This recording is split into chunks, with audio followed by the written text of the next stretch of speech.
Yes, Acre. Let's go. In the name of the Father, and of the Son, and of the Holy Spirit. Amen. Lord God, we thank you for today. Wherever you have taken us, wherever our paths are going, we are very thankful that this is a destination on our journey. Some of us, we've had some very interesting journeys to get here today, whether that be dealing with some interesting people, maybe dealing with some interesting situations, and we know there's going to be even more interesting dynamics that are going to be coming here in the future. But irregardless of what ends up happening, we are thankful that you are allowing us to be on the road with you. Look over us and hear us as we pray. Hail Mary, full of grace, the Lord is with thee. Blessed art thou among women, and blessed is the fruit of thy womb, Jesus. Holy Mary, Mother of God, pray for us sinners, now and in the hour of our death. Amen. In the name of the Father, and of the Son, and of the Holy Spirit. Amen. Amen. Beautiful. And with that, welcome back to the Just Like You and Me podcast. We have Dominic Gemma back with us. Dominic, thank you for coming on. Hey, thanks again for having me back. I hope that the first episode did you guys some numbers that you wanted to see. So yeah, it did. We got a lot of subscribers on YouTube and Instagram. We got a lot of followers, which is awesome. About to say over 1,000 on YouTube right now. Let's go. Yeah, we're at 1,200 now. Oh, 1,200. Yeah, we're slowly climbing, which is great to see. It's nice to see the numbers like ticking up more. And now with this, we're hoping to dive into the Walsh University a little bit more. Kind of. Yes. We didn't go there, but we know people that go there. So we're trying to get in that little Catholic university. I know my little brother just started there. I love your little brother. Yeah. I've been trolling him so much over these past few days. Good. I mean, now both his older me, I'm obviously moved out, married with a kid. Yeah. Chris is in the seminary. He needs someone to pick on him. I was about to say, look, I'm happy to fill the role of picking on your guys' siblings because Ben, I know your sister goes there as well. Yeah, she does. And look, someone needs to bully her. I mean, I'm sorry, like. Somebody needs to do it. I'm like, I'll do it. She can get way too out of control sometimes. I think you know that. So it's the sarcasm. Sarcasm can only go so far before it kind of needs to naturally be checked. Hey, so no one probably understands that better than Bridget herself. So yeah. Hey, someone's got to do it, right? Exactly. Yeah. 100%. And then nobody better than Mr. Dominic. But yeah, it's been a little while since you've come on. So is there any updates or how's everything going? Yeah, so when we did our podcast episode last time, I think it was filming around the end of May, beginning of June or so. Mm-hmm.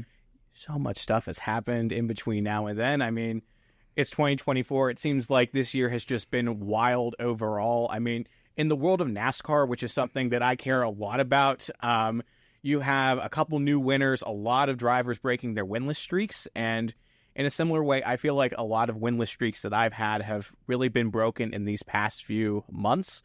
I went to the National Eucharistic Congress, which we're going to be talking about a little bit later, but just know that was one of the most phenomenal experiences of this year.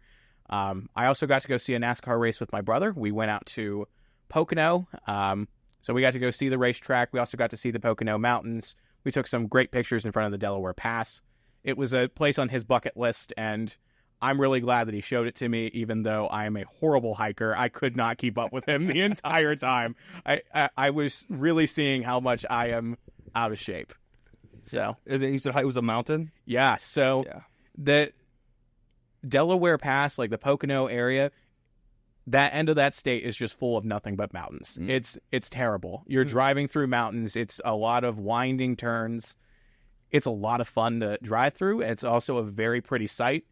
But man, to get to see everything, you have to do a lot of work that, frankly, I am not well trained to do. No, yeah, it's rough. I mean, you grew up in Ohio?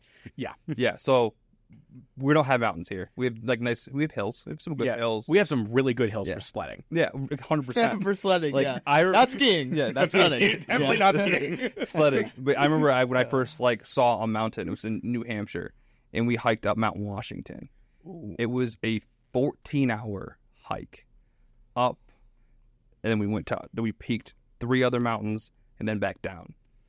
It was horrible. Oh, I can imagine. It was horrible. Great experience. I would never do it again. Great experience.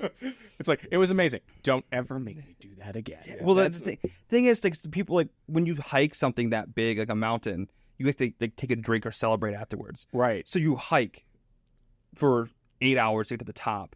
And it's like, all right, cool. Now just do a shot. What are we doing? Like, give me Gatorade, give me like a protein bar. Like, You definitely can't celebrate with that traditional champagne. You No. gotta go, okay, get me a sandwich, get me some protein, get me something. there's a picture of me just laying straight on the ground. And I was just gone. Oh, trust me, that's how I felt just going up maybe a quarter mile up the mountain. It was one of those things where my brother's like, wow, you do not work out. I'm like, hey, I walk up the hills around the house, and he's like, that does not count. No, it definitely doesn't do it. But you mentioned the Eucharistic Congress. I want to talk about that. Yeah. I wanted to go to that, but there's something else that I had going on that same weekend. I can't remember what it was.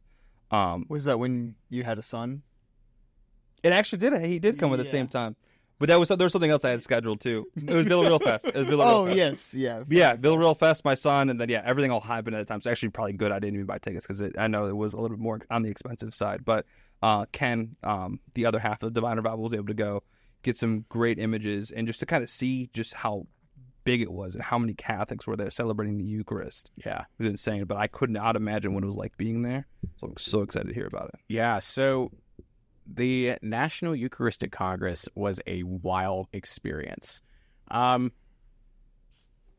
Let's start just from the beginning. So Walsh was very generous in the sense they had a little flyer going around that said, if you want to go to this Eucharistic Congress, you can go along with Father Albert, who's the main chaplain there, as well as our campus ministry GA, Savannah Pauley, another great human being, another great resource for our university. And I thought to myself, I just converted at this point. This would be a really great way to celebrate everything that had transpired, everything that I needed to do. So I got to go on out. It was me, Father Albert, Savannah, and another girl named Lauren who is going into a Dominican convent. So it was a lot of really holy people, and then I was just kind of happy to be there. So we got there, and one thing about the Congress is that it was over 50,000 Catholics all in Lucas Oil Stadium. The thing is, it was over 50,000 people in a very, very small space. It was a very congested area. Check-in took a lot longer than we thought it would. So they actually did check-in over the course of 2 days rather than just the one. So, yeah, no, it's crazy. Jeez. Yeah, so it was one of those things where for the Wednesday speakers, they weren't even checking verifications to see who was going and who wasn't because there was just so many people going to this event that they just could not physically get everyone checked in all in one day. So it's one of those things where it became very obvious the first day that there was going to be a lot of people there, but I will say this, it was a net positive for the Congress. It truly was. There's just something about seeing 50,000 people attend a Mass that's just really special. And what's also really special is they were able to get communion out to people, like 50,000 people, in less than 30 minutes. That is one of the coolest things I've ever seen. I don't care what anyone says. If you can get 50,000 people the Eucharist in under 30 minutes, that is a logistical dream right there. I mean, the people who planned that in Lucas Oil Stadium, they were really, really good. I'm very proud of them. So right out the gate, that was already really cool. It's like, even though it got off to a rough start logistically, overall the logistics were handled very well. As someone who's done a little bit of event planning for Walsh and for summer orientation events, it's one of those things where I get to pay attention to some of those logistical aspects of it, so they do stand out to me. Speaking of things that I get involved in, another thing that I love to do is I love to sing. I love to make music, and the music there was also really good. They got some really phenomenal musicians to come out for Mass, but also lead praise and worship. At one point, there was a mosh pit going on at the Eucharistic Congress, which, ladies and gentlemen, that's why I went to the Eucharistic Congress, for the mosh pit. Was it during a concert going on? So there was like this 30-minute praise and worship session that was going on in between speakers, like right before the big event speakers during the night would happen. They would do these 30-minute little praise and worship sessions, and people were just feeling themselves, and they would just go up and do the mosh pit. And I had brought some business cards along for my Rosary business, and I was like, this is a perfect time to do advertising. This is great. Let's make those connections. Everyone's having fun with their face, so that's a perfect time to market to people, right? Wrong. I will say this. one of my personal highlights from all of the Congress was seeing Father Leo give a little talk. He has cooking shows. He has all kinds of different credentials. He's written books, has his own YouTube channel. And throughout his talk, he was just plugging everything that he had ever done. It was basically just product placement. And I'm kind of sitting here thinking to myself, okay, I'm a marketing major. I need to be taking some notes here. Okay, so turning your product placement into a running joke so that way it's charming and not grating. Okay, that's good. I'll keep that in mind. So throughout this podcast, I'm going to try my best to try and plug my own business, Project 27 Ministries. That's smooth. You got to do it. I mean, you got to take advantage of every opportunity. Yes, 100%. Exactly. So it's one of those things where I was taking a lot of notes. I was learning a lot, but overall, the greatest thing was just getting to see all these different people talk about the Eucharist and then also go into Eucharistic adoration right after. So the nighttime talks were easily the big ticket events that everyone wanted to go see. Everyone from Father Mike to Bishop Barron, they were all there. Jonathan Romy also did a little thing where he read part of the Bible as Jesus. And I mean, it's one of those things where it's like, if you love it, you love it. And if you don't know what's going on, you're just like, okay, cool. Yeah. And then there's me that's like, wait, what's The Chosen? And I'm just like, I don't even know who this guy is. Like, I know the movie Jesus Revolution that he was in had sponsored like Jeffrey Earnhardt and NASCAR or something like that. But outside of that, you might be the only one to know that too. I'm sure the marketing team for that movie was aware of their decision when they made it. You have not watched The Chosen? I'm going to be honest with you. I think I've watched maybe 2, maybe 3 episodes of it at most, but it was such a long time ago that I just don't really remember it. I would recommend watching it again. It is. They do a really, really good job. He is fantastic. It's cool, like, to build like a relationship, like with it, because we build relationships with TV characters all the time, right? Right. Huge. I love The Office. It's real bad. And yeah, building a relationship with like the apostles, Mary Magdalene, Mary, and Jonathan Romy and Jesus. It's fantastic. And actually, plug right here, right? Hopefully here soon we're gonna actually have 2 guests on the podcast that were extras on The Chosen. Oh, that's wild. Yeah. So wow. we're gonna hear their stories. You guys are really moving up in the world. We're really we're trying. You guys, we're honestly, trying. Yeah, it's really funny because I can't remember his name now. It's blank. I believe his name is John, and John Yoho, and they had to like cut the recording because there was some sort of strike in Hollywood or something along those lines. The writer's strike. Yeah, the writer's strike. And so they were announcing that. And he's a guy being the dude, just kind of wandering. He goes, I want to be able to see what's going on.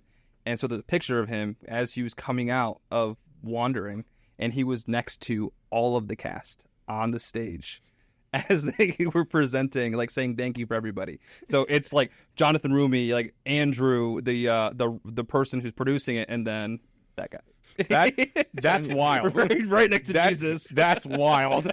Dude, it's absolutely fantastic. But yeah, continue. Like, how were the talks? I mean, I've seen the clips, obviously, that circulated the internet, but I mean, it's one of those things where you can watch a clip and it's a great feeling, but to actually be there in person is a completely different experience altogether.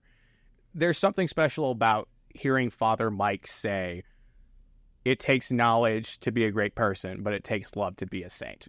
There's something just very different about sitting in a football stadium, hearing this Catholic priest tell you that, and think to yourself, "Oh wow, I need to change the way I'm doing things." Yeah. I would easily say that was the best talk that I had heard. Like, just from an objective, what was good, what was the proper thing that I wanted to hear, but also like what was I trying to get out of this experience? That was easily the best one.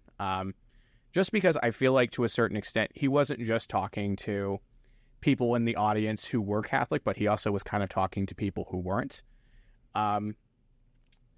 He started out by saying he wasn't going to tell us things that we didn't already know. And he was going through all these different stories in the Bible about people following Jesus and doing all these different important things.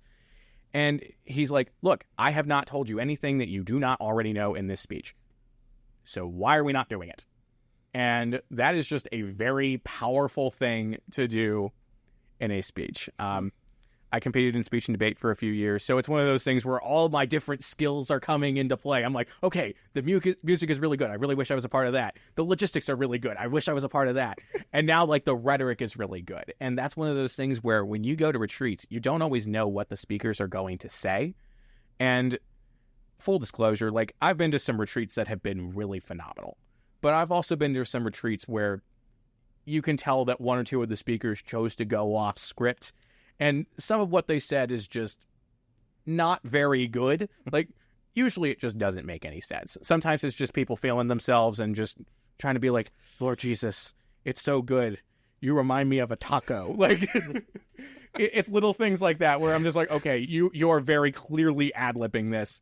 But other times it's just one of those things where people will say something like, oh, if someone isn't Catholic, like you have a right to ditch them or something like that. That was something that was said at a retreat. And the context of it, like it's not as bad as it sounds outside of context. Like what the guy was trying to do was he was trying to be like, look, if people are pushing you away from your faith, or you feel like you need to take time to retreat and actually get your faith back in order, you have a right to do that. But the way it came across, like especially at a time in my life where I was still converting, I was still trying to figure out like, okay, where's my place in the world? Like, how am I going to be bringing my faith to my family? It really was not what I needed to hear, and definitely not the way that I needed to hear it. Yeah. Right. So there was definitely that fear going in that some of these speakers where it's like, okay, they already have our money. It was $250 for me to go to this event, and Walsh, I think, covered a decent chunk of the expenses. So thank you, Walsh University, and all the donors that made that possible. I really appreciate it. Shout out. Donate to Walsh University. It's a great place. So we could do more trips like this. Yeah. Yes. But it's also one of those things where sometimes you don't always know what the speakers are going to say. Like, what audience are they going to cater to? Are they going to cater to the really diehard Catholic that believes that if you aren't Catholic, you're a really bad person and we shouldn't be dealing with you? Are they going to be catering to an audience that is very charismatic and wants to accept everyone no matter what, and doesn't really want to embrace some of the hard truths that the faith has to offer? I think Father Mike very, very effectively bridged the gap between the two by saying, look, we can know everything that we want to know, but if we are not doing this with love, what is the point? And that's just such a beautiful point to make. I mean, John literally talks about God is love. And if we forget that point, what good are we doing? So it's one of those things where I had to really sit with that because, as you guys know, my faith was very much built on the intellectual side of things, like looking at the history, talking about different saints, learning about different people, learning about different church fathers and what they believed in the development of the theology. If you want to learn more about that, check out my previous episode with these guys. Get them a few extra views. But in addition to that, you have one of those things where sometimes I don't always let myself feel the faith. I don't always let myself feel the emotions of the faith as effectively as I want to. And faith isn't just a rational expression of what the truth is. It's also an emotional expression of what your heart knows to be true. And if we go into church without our minds turned on, we do run the risk of people taking advantage of us. But if we go into church without our heart turned on, we run the chance of not getting the most out of our faith that we truly need in order to practice it well. So That's beautiful. I love that. Thank you. Yeah, that's one thing that I've always struggled with is I understand it, but I don't feel it. It's like I don't have that feeling or conversation with Jesus, and prayer is just kind of different. But kind of opening myself up to that, I've always been really closed off. So actually something I've been doing recently, which my sister called me. I was like, "Why are you doing this?" I'm like, "I need to." I just listen to praise and worship all the time now. Yeah, I'm just listening to music that's just praising God, as Catholic as I can make it, but just music that's just praising God. And trying to make my whole day about that. So when I'm cooking, I'm listening to praise and worship music. When I'm driving, I'm listening to praise and worship music. And it definitely has an effect. I'm feeling more. It's weird. I don't like it, but it's good. Well, that's the thing. Gospel music, to me, it's amazing. Because sometimes the lyrics aren't always super deep. I'm a huge fan of the Gaither Vocal Band. Their lyrics are not super deep most of the time. Sure, they have a couple good songs where it's like, oh, wow, that's some really smart lyrics that you guys wrote there. That's a really good song that you guys pulled off. But most of the time it's just like, Jesus is awesome. Yeah. And that's really all you need. Sometimes you just need like a fun little romp to just drive down the street and be like, yeah, I'm a Christian, and it's fun. Yeah. I've actually found some really good Christian artists recently that have like more like thought behind their lyrics rather than just like, I love you, Jesus, praise God. And it's like, because I mean, something like you said is good. Right. But, like Forrest Frank, fantastic. Oh, Colby, so good. Yeah. Colby, he had a lyric in his newest song, Off to Seas, and it was him kind of like struggling with like how to pray, how to worship, and he even asked in the lyric, I'm gonna butcher that, I'm gonna paraphrase. He asked like does my salvation or super me like how I need to pray, like how I worship you, does that matter so much? Like how do I find a relationship with you, like when I'm just feel like I'm gone? And I'm like, that's deep. You need to make more videos about that. This song needs to go everywhere. But it's fantastic. Well, you know, he wouldn't be asking that question with a Project 27 Rosary. Father Leo, you inspired this. This is your fault. But in all seriousness, I mean, thinking about the way that we pray is such an important thing to do. I mean, I think sometimes as Catholics, we get in this mindset of, well, we have the Rosary, we have the Our Father, we have the Glory Be, we're good. And, you know, that's fair. But I come from a slightly different school of thought. And I don't necessarily think this is like my former Lutheran roots or anything like that. I think this is just a weird thing that I do, where after each NASCAR race, I have like this little reflection that I do where I try to like think about like the theology of NASCAR. I know this is sounding really stupid, but I promise it makes sense. So I'll give you guys an example. So 2 weeks ago, it's a race at Richmond. One of the last laps, there's a wreck, and the guy who was leading the race, Austin Dillon, who was having the race of his career, I'm talking just an absolute dynamite performance from him, was about to be squandered. Because in NASCAR, if you can't finish the race, they'll go into an overtime restart. So they rack back up the field, he gets a terrible restart, and his rival for the race, Joey Logano, passes him, clears him up because he just had a terrible restart, and the race of his career is about to be lost. So in a moment of desperation, he overdrives his car into the turn, and he wrecks out Joey Logano, and then he right rear hooks Denny Hamlin, who's another driver in the race, and then Hamlin gets tagged, his right rear gets hooked, he goes into the wall, smacks it really dang hard, and finishes the race in second. And then Austin Dillon ends up winning the race, does this nasty burnout on the front stretch, just celebrating this win like no one's business. And he ends the interview by saying, I did what I had to do. Now, for those of you who have no idea what a right rear hook is, it's basically when you take your car, you go into someone's right rear, and then you turn them, and then they smack the wall. NASCAR's cars are not super safe right now.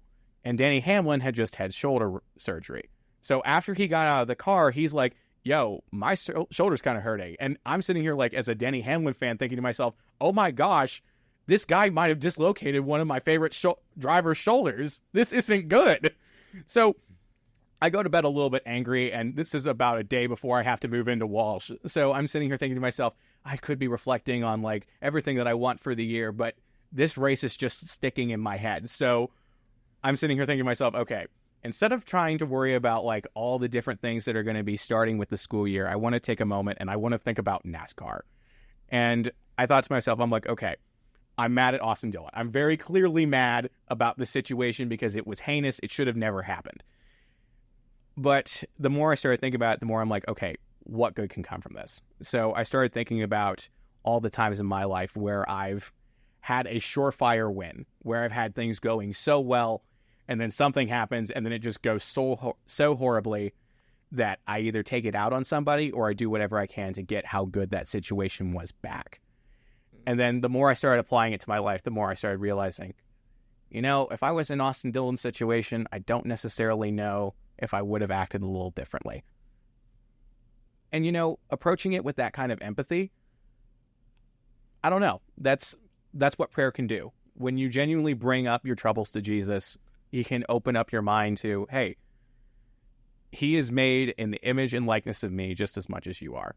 The horrible things that he did that is absolutely frustrating the living crap out of you, you have the capacity to do too. You have the capacity to potentially do as well. And with my guidance, maybe you won't do it. But even if you have my guidance, you might ignore it. And you might do it anyway. But it's okay. I get it. It's hard. But I love you anyway. Yeah, and I when I was thinking about that, I kind of thought back to Father's Mike Talk, where it's like, if we're not doing it with love, what are we doing it for? And then I thought about afterwards, where it's like, afterwards we had Eucharistic adoration, and we had this really great group doing chant. I am a sucker for chant. To me, it's like Catholic barbershop, and I love barbershop quartets. They're one of my favorite things on planet Earth.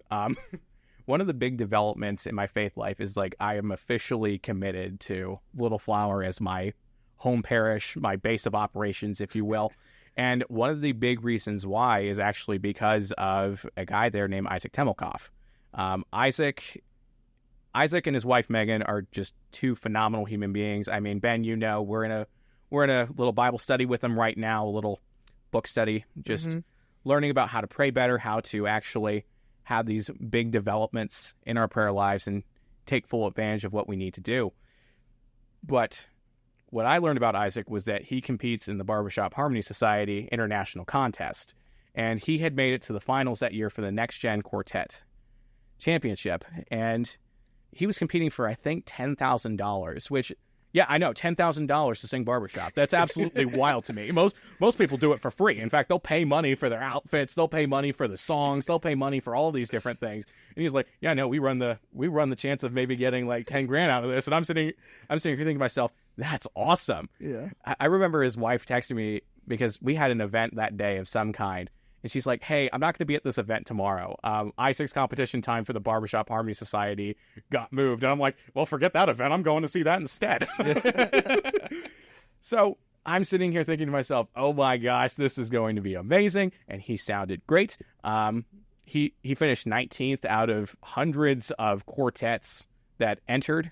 Granted, of the 20 that were there that day, he finished 19th.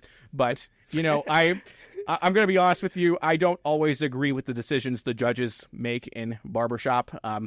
Like anything with music or sometimes NASCAR, it's very subjective calls that end up leading to very objective results. And I don't know. He was first place in my heart. So he does have a phenomenal voice. Yes. Really quite a beautiful voice. He has such a good voice, and he had a good group of people behind him too. Like, when I talked about barbershop in high school and even in college, people make fun of me. Like, I get bullied. And for him, like, his wife came out, his wife's family came out, like his sister Raina and her boyfriend came out. And then there was just me who really liked the music. And I'm just sitting here like, wait, hold on a minute. This guy has like a really good group of people supporting him, wanting to be at this event, just because like you can see the joy on his face, and also like he's really good at it. And I'm sitting here thinking to myself, yo, if they can do it for him, there's that chance that maybe they might be able to do it for me. And what's also nice is like they're people my age.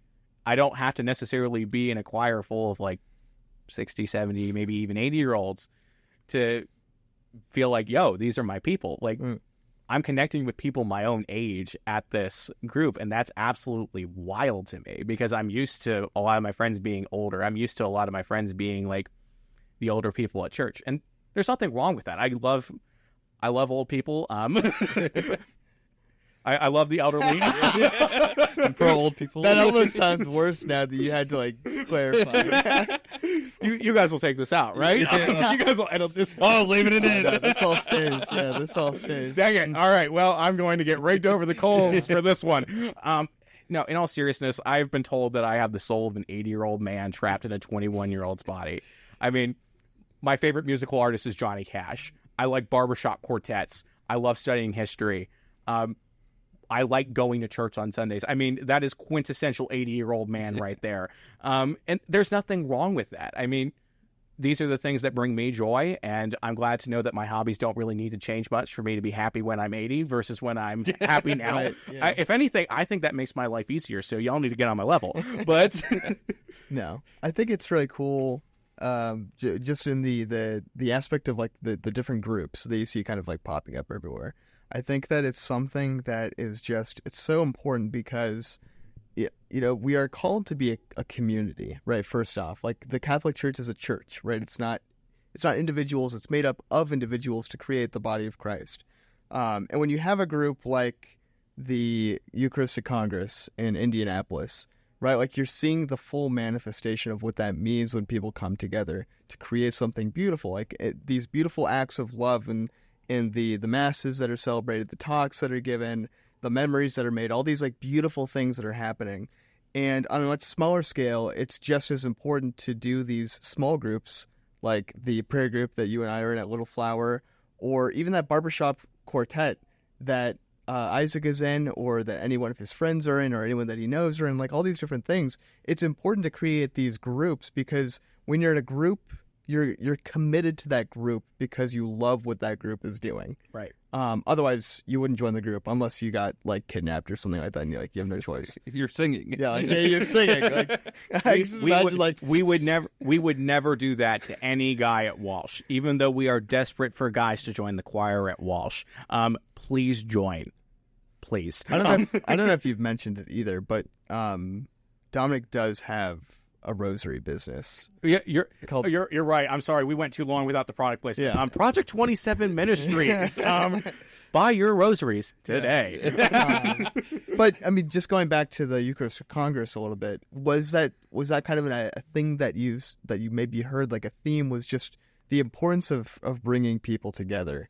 Because you were talking about how, like, for Father Mike, for example, Father Mike Schmitz was able to bridge the gap between those two different groups that you might have seen at the Eucharistic Congress, but brought them together just by showing the importance of what it actually means to be together and how we actually do come together. And that's the thing. You summed it up pretty well there. There was a theme of, irregardless of whatever happens, whether it be you're a Republican, you're a Democrat, you're socially liberal, you're socially conservative, you enjoy going to Waffle House, you don't. I mean, these really big divides that I do, by the way. You enjoy going to Waffle House? Oh, I love Waffle House. You know what? You're my best friend now. That's all we need. Sorry, these are the tribes that really matter, guys. It's about who likes Waffle House and who doesn't. Yeah. I'm sorry not to cut you off. No, you're all good. I mean, it's one of those things where you can look at the tribes and they might tell you something, but at the end of the day, those tribes aren't going to be what saves you. It's God who saves you. And when you look at God, when you look at the church that he has built, it's built on community. That's one of my favorite parts about the church, is one of the big virtues that we have is the virtue of community. It's a gift that we have. It's something that we're allowed to seek. We're social creatures. It's something that we are inherently built into desire. And I think sometimes, especially in more modern non-denominational circles, at least that I've seen, there tends to be a lot more focus on like one's individual faith, but not so much a focus on how one's faith impacts the larger group. And I think the church does a really good job of saying, yo, your faith does impact how people act around you. If you're doing something wrong and people are seeing it, you do run the risk of them thinking, oh, it's okay for me to do this too. And that's a very important thing to consider. Now, don't get me wrong, that can also lend itself to its own problems. We don't necessarily need to go into a purity culture of sorts where we need to abolish people from sinning or be so scared of sin that it scares us away from potentially doing something that may be right or may be a little bit risky. But with that also being said, we do have to run the fine line between the two of, listen to me, I have my own individual faith. I have these things that I do that make me happy. But with that also being said, I also know that my faith is going to impact the way that others practice theirs. So how I talk about my faith is important. And it's also important, like, how do I talk about the church? How do I talk about the people within the church? Oftentimes when I am talking with people who have been burned by the Catholic Church, I have to make a very clear delineation between the people that hurt them over the theology. Because people can suck. There can be horrible people anywhere you go. Even the best places I've been, there are still people that I'm just thinking to myself, why are you here? You are a horrible human being. Yeah. But with that also being said, it's okay, because the ideals that we stand for, the virtues that we're striving for, those are what really count. And as long as you have a group that is, generally speaking, more often than not, 9 days out of 10, striving to meet those goals, you're probably going to turn out fine. Mm-hmm. So it's one of those things where I've had to push people a little bit to think a little bit more critically. I've also had to push people to think a little bit more critically about how I talk about the faith. Because there are things that I say that I think are really funny, but people get really offended by. Because in many respects, they associate the culture that we have in Catholicism with the church itself. So I actually want to engage in a little bit of an exercise with you guys. Ooh. Actually, no, we can't engage with it because my phone is currently being used as one of the cameras right now, and the list is on my phone. But we'll do this off camera. It'll be a ton of fun. We'll report the scores in the comments. So, Do you remember anything? Oh, I remember some of it. I've given this test enough to people to see. Okay, to I mean, remember. let's see. Let's do an exercise in your memory so that you can give us an exercise in whatever it is that you want to give us an exercise in. All right, So so it's a two-way game that we're playing here. would you guys like to find out if you're a basic campus ministry girl or not? I've been always worried I might be, so yes. No, that's not what I thought was being said. All right, so the basic campus ministry girl checklist is a 17-point checklist that I know. It's very specific. Yeah, it's very It's not specific. 20, not 18. 17. 17. So this was created as a running joke between me and some friends about like all the traditional things that you expect from the campus ministry girls at Walsh. Okay. So this is not meant to be super serious. This is not meant to be offensive. This is meant strictly to be funny. It is a joke. This tells me absolutely nothing about the women who take this test, or some of the dudes who've taken the test too. It means nothing unless if we find you're a basic campus ministry girl. In that case, we can't be friends. Well, Then it means has there been a opposing test yet made for the stereotypical campus men? Oh yes. Okay. See, we have to do that next too. Okay, I don't remember that one as well because even though it's super accurate, it's just not as funny. I feel bad because in many respects, like, that's like the one sexist thing you can argue about. It's just the basic campus ministry girls chest is just funnier than the basic campus ministry bros checklist. And I gotta fix that. I really do. I need to come up with some really funny ones to make that checklist better so that way we can have a more feminist and equal society. Because deep down, that's what it's all about, guys. It's correct. We are about equality. We are about all those important values here. Just like you and me. At the just like you and me podcast. And That's how we grow. That's how we get more subscribers. Subscribe. yes, subscribe. We Like, believe Subscribe, share, do all of it. we believe in feminism. Clip that. Yeah, but yeah, Brian. But yeah, so what's the test? All right. So, number 1, do you defend the Catholic Church? Yes. All right. So let's count along. All right. So both of you are at 1. Number 2. Okay. Let's see. Ooh.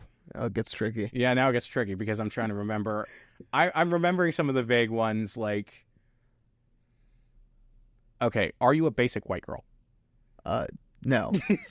Wait. I mean, if you think about it, have you ever had Starbucks?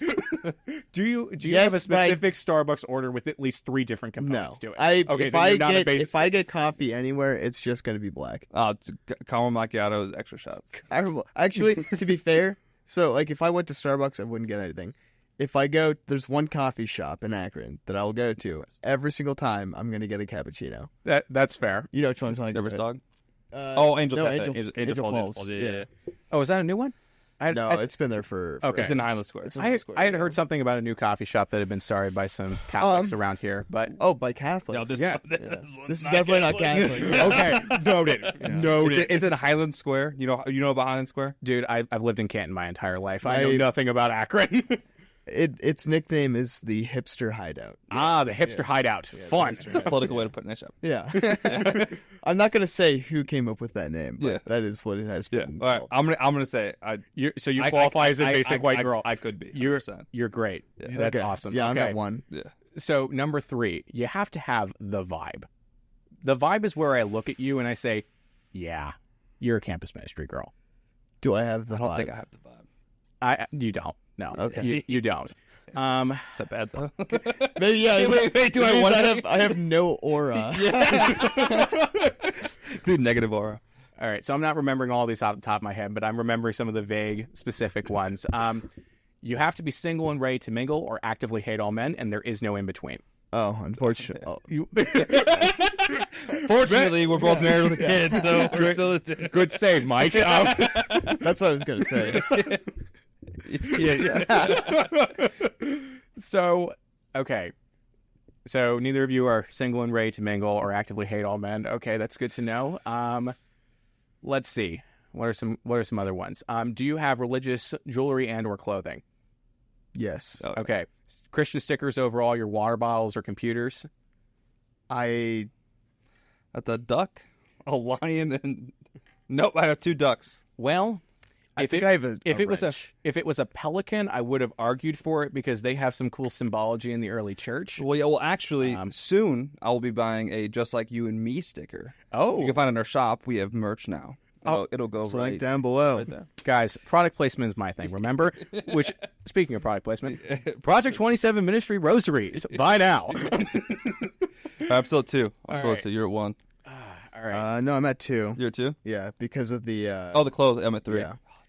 All right. Man, I am struggling to remember No, these. it's 17 points. I mean, there's 17 points there. So that's tough to remember. Yeah, we'll do an official. We'll do it at 5. Yeah, we'll do it. We'll do an official test after this. All right. So I don't own a flower skirt though either. You don't. You don't. So we're good. Although strong opinions about veiling and Latin Mass, that is one of the criteria. So do you have strong opinions about veiling and Latin Mass? I would say veiling probably more so. Latin Mass I appreciate. I wouldn't say I have strong opinions. Gotcha. Okay. Yeah. So I feel like I would say I prefer it. That's fair. Like I think it looks nicer, and I kind of like the practice of it. That's fair. But I also like guys to dress nice for church. I don't think guys should not dress nicely. Yeah. Usually you're seeing Jesus. Yeah. Sadly, yeah. I mean, you're seeing Jesus. It's probably kind of important. Yeah. Although I will say this, like the attitude of like what we wear to Mass, we have to be careful. I mean, I'm a college student. Sometimes when I go to class, I just want to wear sweats. And it's also one of those things where I've heard some people say like you shouldn't come to Mass unless you're wearing at least like khakis at the bare minimum and like a nice dress shirt. And I'm sitting here like, well, I want to go to Mass, but I didn't dress nice to class today, so I guess I just shouldn't go. And a lot of that was just my own insecurity about I didn't want to come across as trying to be offensive to people or trying to be mean or anything like that. So I was like, okay, no, if I'm not dressed for it, I'm not going to go. But now that I'm Catholic and I really don't care what anybody thinks. Just sit in the back. Yeah, just sit in the back. Yeah. I think it kind of comes down to even a conversation that we had in our group a couple days ago where we were talking about prayer and how you kind of come to God. Like, because there's multiple ways you can kind of come to God, right? We have to go to God in the ways that we are able to go to God, right? You can't become something that you are not. So in the essence of like, whether or not you should dress up for Mass or how you should prepare for Mass and different things like that, you need to be able to do it in the way that you are able to do it. Right. Like if you're a college student and you just got out of a class or you just finished a final and you woke up at 4 and you were spending the entire day, does it truly matter what you wear to go to Mass right after you finish that final? Probably not. If you had 3 hours to prepare before Mass, should you come wearing like sweats or something like that? Probably not. It's based on the what the applicability of how you can actually prepare yourself to go to God. If you're doing school and you need to pray, for example, can you be expected to do all of the liturgy of the hours every single day, while maintaining a like perfectly social life? If you're a saint, sure. If you're just like an average college student, Probably not, right? Like, it's all these different things like you shouldn't try to do stuff that you are not capable of doing. Right. Right? Because we talked about how grace builds upon grace. Yeah. And some people don't have the level of grace that it takes to be at that level of what it means to be at that highest level of like prayer or contemplation, right? But you can do things to start slowly building up those steps to get you to that place. So, I mean, if you're a college student and you never dressed up to go to Mass, can you all of a sudden just make the switch and decide to wear like a full suit with a tie every single Sunday? Probably not. But you can start building up to that if that is something that, you wish to do and you think that is something that's worth doing. And that's the thing. I mean, it's one of those unfortunate truths where with the basic campus ministry girl checklist and basic campus ministry bro checklist, people say that I'm trying to put people into boxes. And I do think there is a fair point to be made that if I'm not careful about how I'm trying to go about this, that I could say something that might lead people to think that all the campus ministry people at Walsh are veiling and like all butthurt about the guys that dumped them or whatever, and that's just frankly not true. It's really not. We have a lot of really great people in our campus ministry. But with that also being said, when they get around each other, it seems like they all act like a very similar person. And there seems to be a very similar personality that is drawn to these ministry events. Mm-hmm. And in many respects, like I guess if there was like a satirical point that I'm trying to make with the basic campus ministry girl checklist, oh my gosh, am I trying to actually make this deep right now? This is terrible. You made NASCAR deep. You're right, I did. Boogity, boogity, boogity. Let's go racing. So the one thing I will say is with that checklist, I'm not trying to put people in a box. What I'm trying to say is there's a box that a lot of people already see is there. And I've had a lot of people who are I've had a lot of conversations. Blah, that's really hard. Okay, quick side tangent. I'm learning how to sacristan at Walsh right now, and they also need me to do the readings for the daily masses.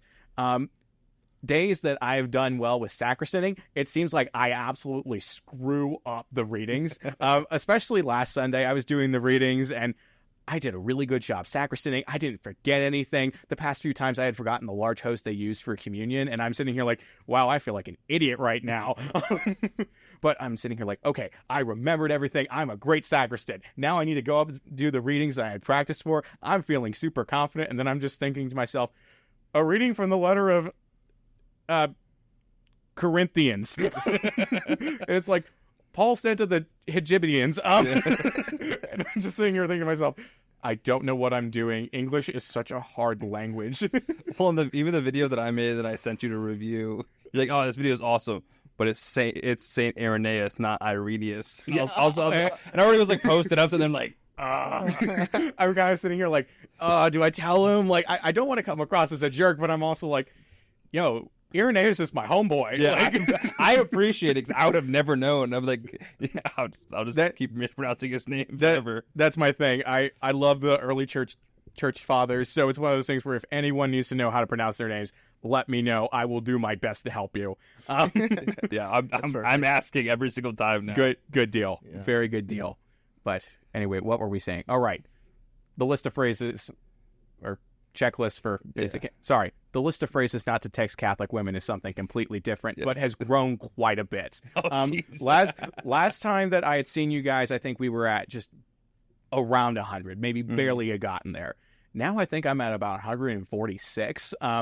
There's some wild ones that have gotten on the list. I think the most wild one, I'm trying to think what the most wild one was. When Father Mike was giving his talk at the Eucharistic Congress, he had said something along the lines of, I imagine Jesus to be fluffy, kind of like a sheep, or like Jonathan Romy, just fluffy. And I'm sitting here like, oh, that's going on the list. Yeah. And then I followed it up with, wait, hold on a minute. Father Mike's on this list. That's wild. Yeah, I probably shouldn't text a Catholic woman that either. So you have 128 and 129 just being about Father Mike. And I've officially made it. Guys. There you go. That's awesome. But we kind of mentioned Walsh, so you're going into your senior year. Yeah. That's big for many reasons. Obviously, you're finishing up college, and then you enter into the career field. But I just want to talk about just that, your mindset going into your senior year and how that started and gone so far. Yeah, so, I mean, like I said, with that reflection on Richmond, it's one of those things where am I going to be racing people clean to the end of the line, or am I just going to get mad that I let some good finishes go to waste and I'm going to wreck everybody out trying to get the finish that I think I deserve? I don't think I'm going to do the latter. But with that also being said, I am notorious for having a little bit of a temper. I can say things that I don't always mean. I can go a little bit harder than I probably should sometimes.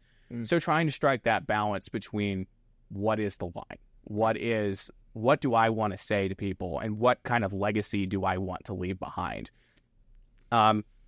It's funny because, again, I see both of your siblings on almost a daily basis. I eat lunch with your brother. I've eaten with him quite a few times since he's gotten here.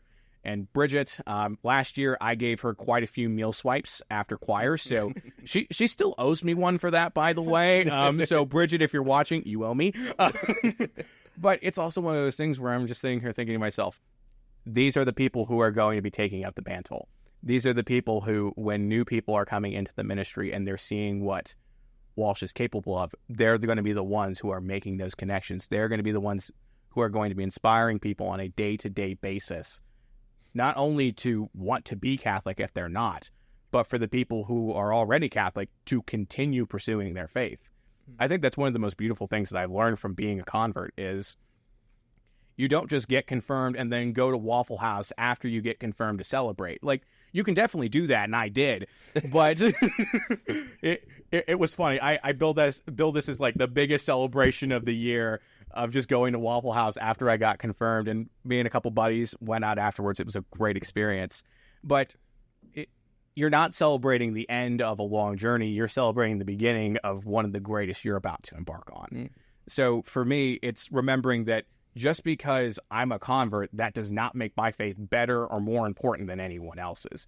And I think sometimes, like, as a convert, everyone's like, oh my gosh, like, your faith is so cool. Your faith is X, Y, and Z. It must be more real. And I'm like, it doesn't need to be. Like, don't get me wrong. I'm glad that my faith is, and I'm glad that you see it that way. But guys, part of the way that I pray is by reflecting on NASCAR races. I mean, it's one of those things where anyone can do it. You have to find that groove that works for you. I mean, if you like baseball and you want to reflect on like how a game went, it was probably boring, but you know what? It's I'm sorry. My roommate JP absolutely loves baseball, and he's going to watch this and he's going to be really, really mad at me for insulting his favorite sports, especially since he's a pitcher and he plays, and I'm going to get rid for this.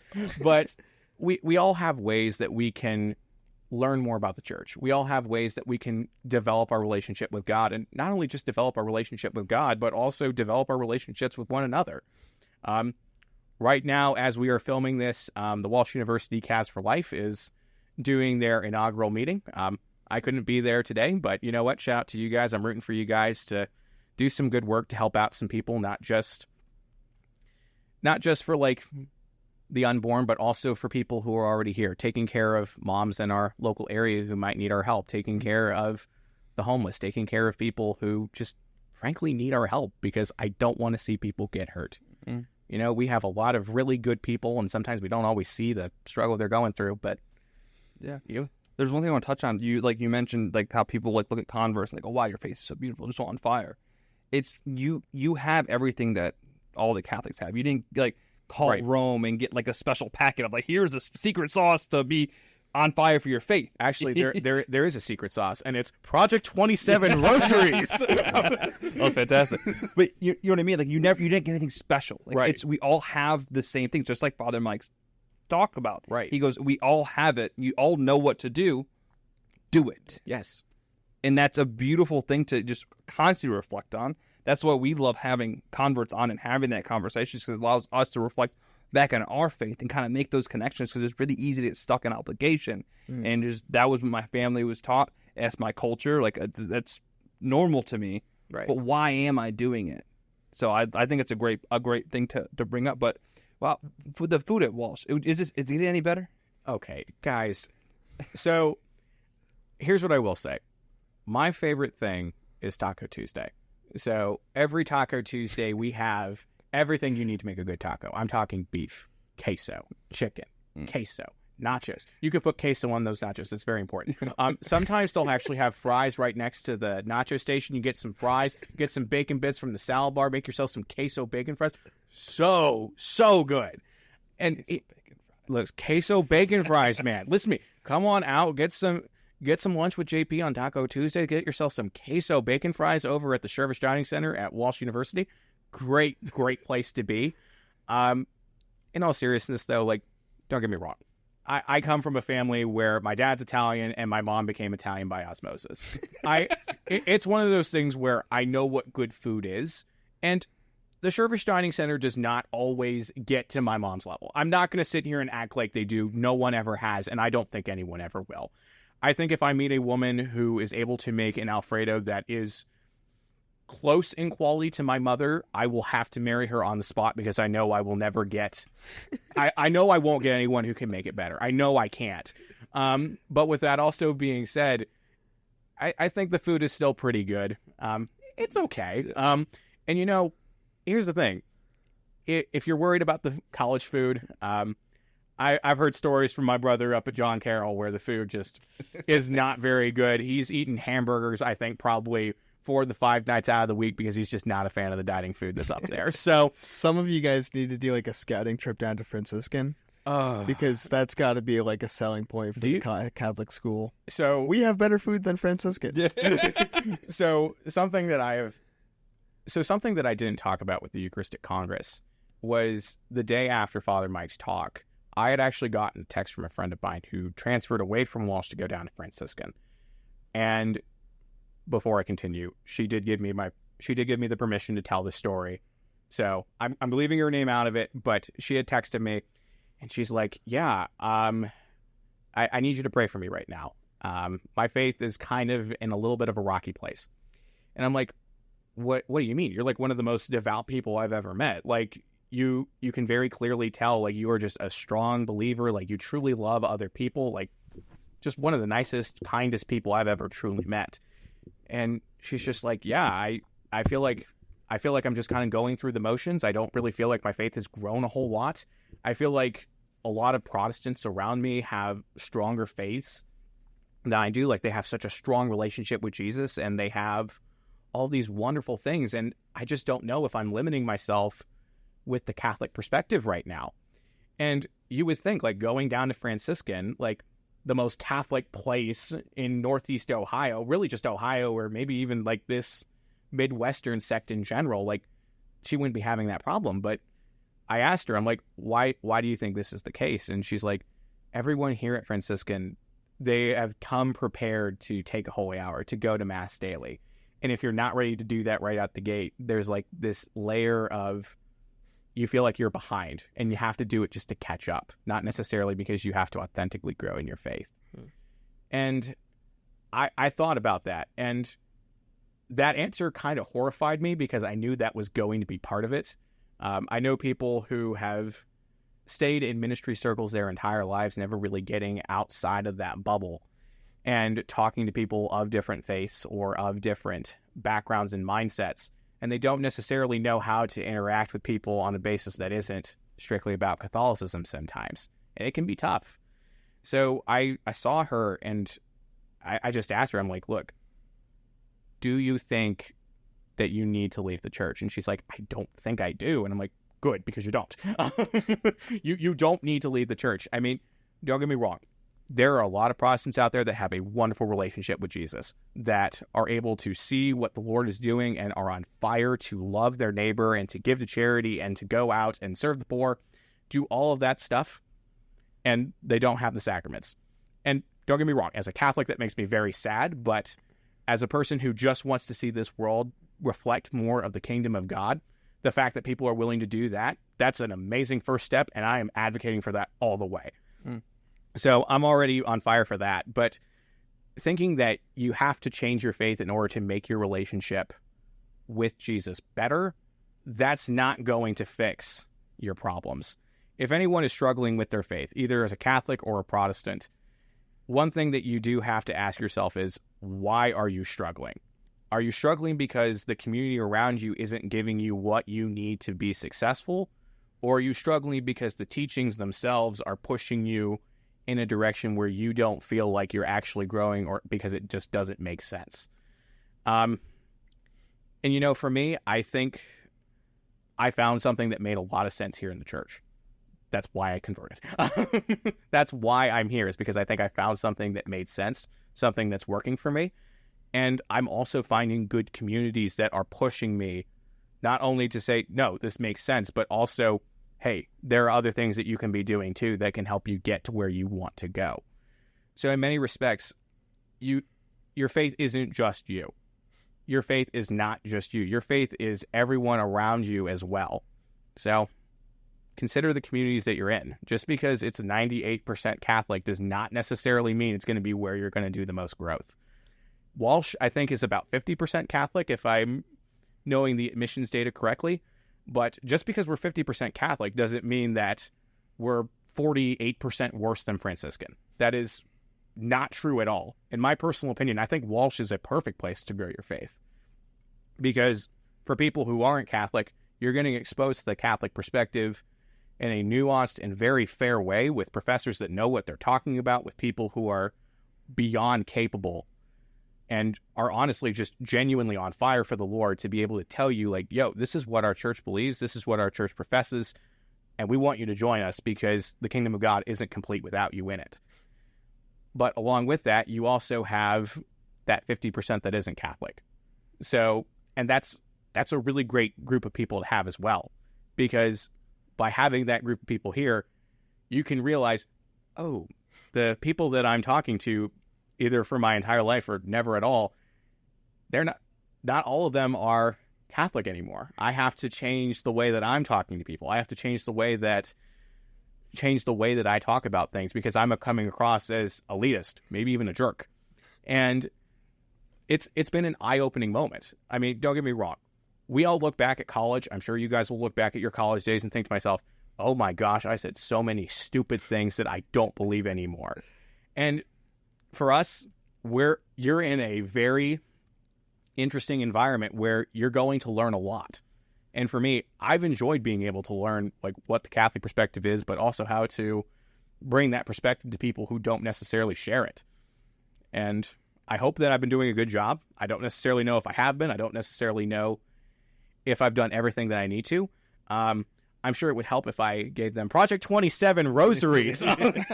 you knew that one was coming at that point. Yeah, I was waiting for that, yeah. No, there does seem to be something about Walsh University. I mean, I know I didn't go to Walsh University, but I know just recently you included 3 converts that have come out of that school. Yeah. And we have quite a few more people who are coming through and are willing to convert. And I'm very excited about that, because they're all coming from different walks. Some of them are actually coming to the university already wanting to convert, which is something I have not seen in my 4 years there. Yeah. That's absolutely wild to me. And I'm just like, okay, it's not just a Walsh thing. It's not just Walsh is like forcing the Catholic faith onto people. It's like, no, we have people where the church is already true to them and they want to pursue it more. So for me, that's really special, because I want to be a part of those people's journey. I want to help them out. I met someone recently, and they didn't know how to pray the rosary. We were doing a little rosary night in the dorm room, and it was amazing to see how the freshmen were all coming together to help this person who had never prayed the rosary before, help pray it effectively, help them learn about what is the rosary, what are these different mysteries that we're praying about, what are these different prayers that we're doing. These freshmen are just so amazing. I was so happy to see that. Because there are times where I'm just like, yeah, no, you can just kind of let people kind of figure it out. I mean, look back at my own conversion story where I went to Latin Mass and it just became an absolute train wreck. I mean, you can do these things all by yourself, but no, you have a really good group of people out there who want you to feel like, yo, the kingdom of God is also for you too. And we're happy to have you in it. So shout out to this incoming freshman class. Y'all have already really impressed me, and I'm really looking forward to see what you guys do more. Yeah, you're 2 weeks in too. All right. Yep. 2 weeks in. Just 2 weeks in. And I mean, that's a level of maturity that for some people I just haven't even seen in their 4 years of being here. And that's the thing. We can talk about what Walsh University is or isn't, but ultimately it's the people that make any institution. And I think over the years, the people at Walsh have just gotten so amazing and have gotten so incredibly good. I mean, last year we added Father Albert and Savannah, who are chaplain and RGA. And this year we brought on a new campus minister, Claire Cordell. I don't know how to say her last name. Do you guys know her, Claire Cordelli? Was she the one? Was she at Sacred Heart? I think so. With Father Patrick Schultz? Dude, I don't know. Remember, I'm from Canton. Because I know the name Claire. I just don't know all the ins and outs of when people are moving. But I know there was a Claire at Sacred Heart that peaked. It was just fantastic. That youth. Yeah, I don't know. Yeah. And it's one of those things where the previous campus minister, Ben Walther, absolutely wonderful guy. I still miss him there. I mean, he did a lot of really good work in the ministry, but it was his time to go, and it's okay. And now Claire, I think, is going to do wonderful things. I'm excited to see what her ministry is up to. So yeah, did she go to Damascus? I think she did. I think she was also a former peacemaker at Walsh too, which is kind of like they're kind of like campus ministry RAs. Yeah. So I think I know who it is. Okay, and I want to get her on the podcast. Actually, I've been scheming. I'm always scheming. You sound like you're scheming to get quite a few people on this podcast. Yeah. I've not stopped scheming. Mike is always scheming. Yeah, it's a problem. My brain doesn't turn off. Oh, trust me. I've been told that I'm always scheming. Yeah. I mean, well, so like we're talking about obviously the Eucharistic Congress, and then talking about like that goes like with Seek. Seek has I think last year there was like 25,000 people that were there. I was fortunate enough. Well, I'm going, but I was fortunate to get a free ticket there. Oh wow, good for you. So wow, you guys are really moving up in the world right now. I'm so excited. I've been talking to everyone about it, and I told Ben, I'm like, my goal is to talk to like 10,000 people about who I am, what we're doing with the podcast, Divine Arrival, all of it, Scroll, everything. Yes, I have just a list of all the content we're making. How I want to talk to people. We've got a good group of people going. I'm going with Ken, Colby Ballard. His music fantastic. Listen to his music. I'm trying to get my brother Chris to go, my buddy Nico. We're trying to make a whole I bet huge event. Chris could probably get free tickets. I mean, he's a seminarian. He can. It's just to be the flights and stuff that Oh, true. Yeah. So you got a whole entourage going. I'm trying to make it a whole thing. Yeah. Like it's like I told my wife, I'm like, what better of a trip could this be? Go with your homies. Go to Utah in the wintertime. It's like to be with Jesus. Yeah. It's a pilgrimage, yeah. Yeah, and then grow business. I mean, that's something that I love to do. I'm very passionate about. And I'm like, oh, this when you mentioned the mosh pit thing and trying to do business cards, stickers. Oh yeah. Oh, you're running into people. Sticker. That's what I was doing wrong. It was the stickers that I needed, not necessarily the business. Yeah. See, look, I'm learning all kinds of new ways to run a business right now. Yeah. That's people either love that or hate that. It's like this Friday 27th have stickers all over all these people. Or they're like, oh, I like that. Well, yes. I mean, here's the thing. Think about it like this. It's better than putting a sticky note on your back saying "kick me." I mean, it's like it's a rosary. Yeah, exactly. No, people always want stickers, especially stickers that look cool that you can put on your laptop. Or your water bottle. Yeah. Yeah, exactly. And then you can make yourself even more of a basic campus ministry girl. Yes. Yeah. No, but yeah, I'm so excited for that. I wish I could have gone to the Eucharistic Congress, but I mean, I love that Walsh exists. I love that Catholic University exists. Especially, I like the aspect of it being 50-50 because you get to deepen your faith, but you also get that challenge. Yeah. You know, who was it? I think it was Caitlin Eby talking about she was in her dance group where there was Catholics and Protestants. Yeah. So because of that, she had to deepen her faith and have those conversations. They asked so why do you worship Mary? You don't, but be able to defend that and actually talk about it. Why do you believe the Eucharist is actually Jesus, not just a symbol? To have those conversations, because when you're in that little bubble, we never have that. You will have those I won't call them debates, discussions. Yeah. You never have that. But having that, you get to grow and challenge yourself and learn. It's so valuable. I mean, my parents did not convert with me, and my brother didn't convert with me. In fact, when I told him about my conversion, he joked with me. He's like, yeah, so does that mean you can officiate my wedding now or something because you're super religious or whatever? And I'm like, that is not how that works. That is, oh my gosh. That sounds like a great guy. That's funny. That's funny. Yeah, that's really funny. It's funny. They were joking about how confession works, and first of all, I had joked that Catholics like to drink, and I'm like, oh yeah, now that I'm Catholic, I can really throw it back like the rest of them. And my brother's like, dude, you don't drink. And my parents were laughing their butts off at it. They're just like, oh my gosh, yeah, you're going to come to Mass all hungover, and then you're going to have to talk about it in confession. Oh, we would love to see this. I ain't got a story about that, but I'll save that for off camera.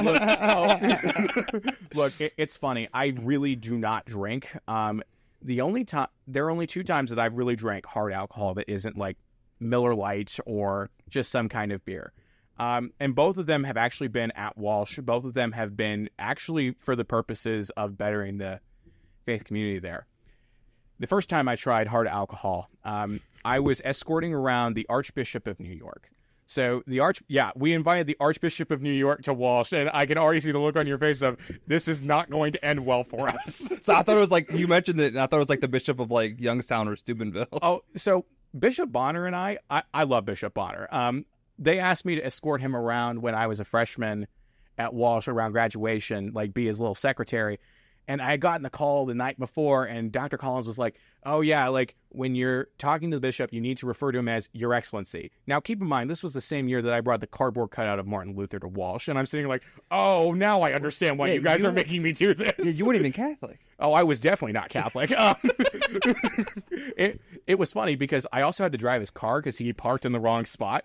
So here's the Protestant going out driving the Bishop of Youngstown's car, and I'm sitting here like, man, I better not wreck this, because if I do, they are really going to consider bringing back burning the stake. Yeah. So I was talking with Bishop Bonner, and first of all, his car is really fun to drive. Like, his car has a little bit of a giddy up to it. So the Nissan Murano, really, really good car. I want to get one for myself. But Bishop Bonner is a great dude. I really like him. A great preacher, great guy, great presence to have at the university. I love the fact that he comes out for Mass of the Holy Spirit. I also enjoy the fact that we have him at our graduation speak, mostly because it gives me something to do on graduation day that isn't just singing in the choir. But also, he's just a very personable guy. So, yeah, thanks, Bishop Bonner. Keep being you. But, yeah, no, I wasn't escorting him around. I was escorting around the Archbishop of New York. We had invited him out for the Presidential Thought and Leadership Series. Dr. Collins loves to get different speakers out to Walsh to talk about really important issues. So we have everyone from 4-star generals to cybersecurity experts to talk about the rise in AI. And the Archbishop of New York was talking about international diplomacy. He's an ambassador for the United Nations to the Holy See. So he was able to talk to us about, like, what does the UN do? Because I didn't know. And he was talking about, like, all these really important things. And towards the end, Dr. Collins had shot me a text, and he's like, hey, we need you to, like, take the bishop back to our house. You're more than welcome to come and join us. And the Archbishop of New York has a very thick Italian accent. And we get back there, and Dr. Collins and his wife Brenda have some drinks out. And he looks at me, he's like, you drink? And I'm just like, no, not really. Like, I had just turned 21 a couple months ago, and then I did Exodus 90, and, like, I really just wasn't interested in trying. And then he looks at me, he's like, can you drink? And I'm just like, oh, yeah, I can drink. And he's like, okay, try this. So he hands me this flask of either whiskey or bourbon or something. I don't know what it was. But we poured it into, like, this little shot glass. I shoot it straight. And Brenda, who's the wife of the president, was just looking at me, and she's like, you like it? I'm like, it's a little strong. And keep in mind, that was, like, my first hard drinking experience. And you shot it? I just shot it straight. I'm just like, like, I drink water. I drink white milk. I'm a big boy. How bad can it be? Oh my gosh, that thing burned. It was like drinking fire. It was terrible. So the only way it could be worse if I had to, like, do like 4 of those. The second time I had to drink at Walsh. That was so specific. So the second time I had to drink, I was at Walsh for an event called the Southern Soiree. So we have this great little fundraiser where we try to get all these really big donors to come out and help us fund students who might not be able to afford to come to Walsh. One thing that's pretty interesting about admissions is that we're not losing students by thousands or thousands upon tens of thousands of dollars. We're really losing them by only a couple $100. So let's say a student is choosing between Mount Union and Walsh, two universities that are like relatively local in the area and are generally speaking pretty good education-wise. I could have used another university that begins with an M, but I won't. Now watch me end up working at Malone and this clip comes back to haunt me. We'll put it in the vault. We'll save it. Good, thank you. What? Now you guys have blackmail material on me. That's not fair. So it's one of those things where this is a really important fundraiser for the university, because if every like $1,000 that we get, it might be able to help somewhere between 2, maybe even 3 or 4 students. So that money is going to go a really long way. And Drenda had put me in charge of whiskey tasting. Now, because I was 21, I was legally allowed to do it, and I was doing it with another girl named Hannah Blaywas. Do you guys know her? We know the Blay. Oh, yeah. I was in Exodus with her 2 brothers. Yeah, Hannah, the entire Blaywas family are just a wonderful group of people. But Hannah had recently turned 21, and she didn't want to try the alcohol there because she didn't know her tolerance, and I didn't really want to do it either, but I'm like, okay, if I'm going to advertise these things, I'm going to try and get people to like taste this whiskey, I have to be able to describe it to people. So Hannah had looked like up all these different descriptions of the whiskey, and here I am just like, there's really only one way to do it. So I get this little glass, I just take a little shot of each one. I'm like, oh my gosh, this is awful. Okay, so this is what it tastes like, and I'd written down like a little thing. So Hannah's going into like all these different descriptions of the whiskeys and the bourbons that are there, and I'm looking at people and they're starting to doze off. I'm like, all right, here's my honest opinions on these. This one's strong, this one isn't, this one's spicy, and this one hits like a freight train to the face. Take your pick. And here's the thing. I have never had to describe alcohol to people, and everyone's like, you are really good at describing alcohol. And I'm like, beginner's luck. So it's one of those things where both times that I have drank hard alcohol, I have done it for the sake of Walsh University, which goes to show that I absolutely love that school. And if you don't believe that I do, just watch this clip. Yeah. That's hilarious. We'll send it to President Collins so he knows, like, Dominic loves Walsh. Oh, he knows. I mean, they all know. I mean, it's really hard not to love that university. It's really, really hard not to love that university. We have so many great people there who are all trying really hard to just be the best that they can be. And honestly, when you have a lot of people who, I don't want to say are underdogs by any stretch of the imagination, but are people just like trying to make the best of whatever situation they're in, that's a group of people that you want to root for. I mean, in NASCAR, like the team that I'm rooting for right now is honestly Roush Fenwick Keselowski Racing, because it's a team that had been on the decline for a few years. They were once a juggernaut, and now they're trying to work their way back up, and they've been doing some really good work this year, and much in a similar way. Walsh is doing a lot of great work right now, so we're still continuing to push the envelope of what is possible for a Catholic university, and I'm really excited to see what we do in the next few years. So yeah, that's exciting. I mean, I'm excited to see what Walsh is able to do, and I mentioned we have siblings that go there, so we obviously want Walsh to continue to do the best it possibly can for our siblings and for the community of young Catholics and people who might convert there. Yeah.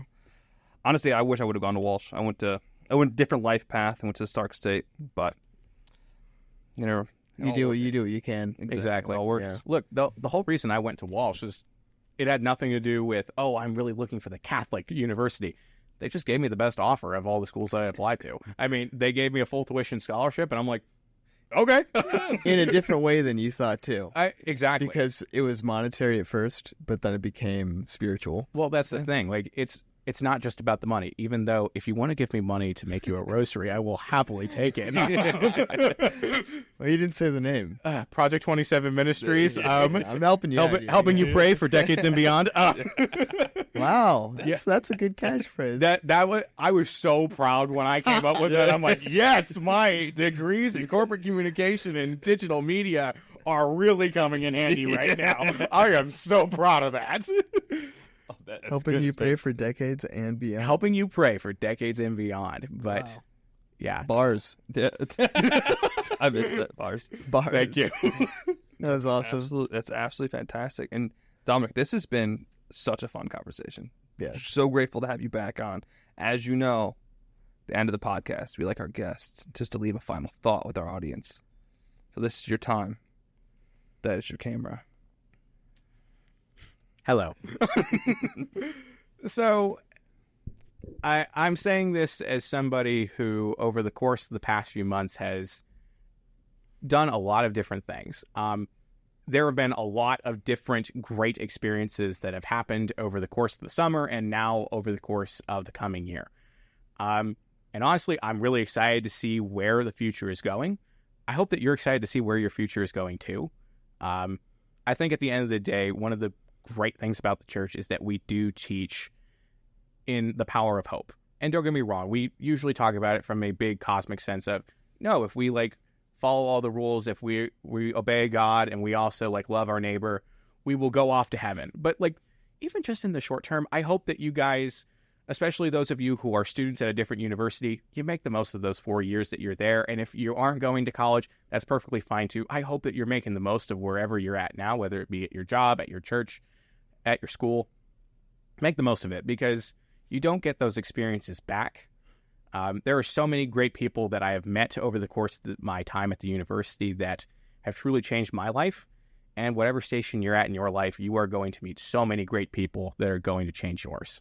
So that's absolutely fantastic. And remember, if you need rosaries, Project 27 Ministries, helping you pray for decades and beyond. Yes, there is. And then we have merch.